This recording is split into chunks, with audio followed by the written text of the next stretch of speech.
મહાદેવ, જય શ્રી કૃષ્ણ, રાધે રાધે। એમ તો મને વિડીયો બનાવતા આવડતો નથી, પણ આજે હું પહેલી વાર બનાવું છું, તેથી વિડીયોમાં કાંઈ ભૂલચૂક હોય તો માફ કરજો। એક તો મારો આ સેકન્ડ વિડીયો છે, પણ આજે હું જાતે બનાવવા જઈ રહ્યો છે, તેથી આમાં કાંઈ ભૂલચૂક હોય તો માફ કરજો। તો હું આજે મારા ફુવાના ઘરે રોકાવા આવ્યો છું। મને જીબલી ફોટો બનાવવાનો ખૂબ શોખ છે, પણ તે મને બનાવતા આવડતું નથી, તેથી હું તુષારભાઈ પાસે આવ્યો છું, કારણ કે તેને જીબલી ફોટો બનાવતા આવડે છે। તેથી આપણે તુષારભાઈની મુલાકાત લઈએ। આપણે આવી ગયા છીએ તુષારભાઈની રૂમમાં। અરે આ શું, તુષારભાઈ તો સૂતા છે। લે ભાઈ, કેમ શું થયું? તીર્થભાઈ બોલો। મને જીબલી ફોટો બનાવતા શીખવાડો ને। અરે તમારે જીબલી ફોટો બનાવવો છે? હા, શીખવાડી દઈએ તમને। કાંઈ નહીં, બોલો તમારે કેવો જીબલી ફોટો બનાવવો છે?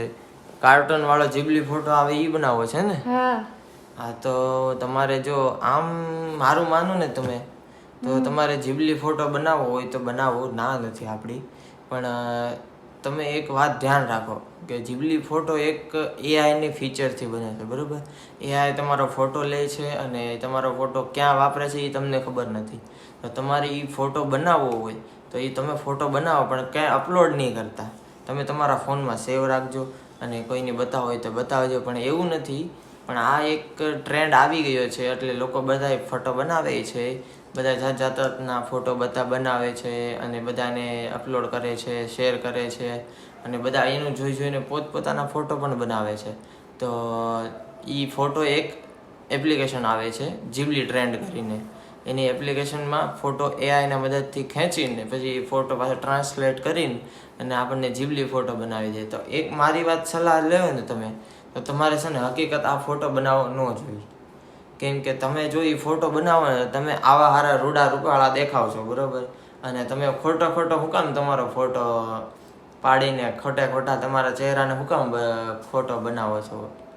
આપણે જે રિયલી જેવા છીએ એવા રહ્યો ને તમે। તમને કાંઈ વાંધો હોય તો કયો તીર્થભાઈ, કાંઈ વાંધો છે તમને?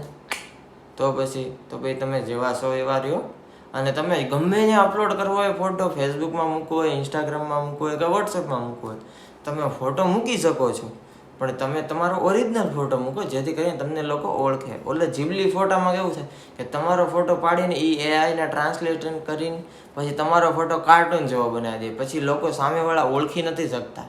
પછી એને તમારી ફોટો ઓળખવા માટે એને જો તમને જોવો હોય ને, તો તમારા ફોટોની આઈડીમાં જઈને તમારું નામ સર્ચ કરે ને ત્યારે એને ખબર પડે, એટલે આ તો તીર્થભાઈનો ફોટો છે, તો એ શું કામનું? એની કરતાં તો આપણે જેવા છીએ એવા ફોટો અપલોડ કરો, એટલે લોકો તમને લાઈક કરશે, શેર કરશે, અને તમને વધારે તમને ફોલોઅર્સ મળશે।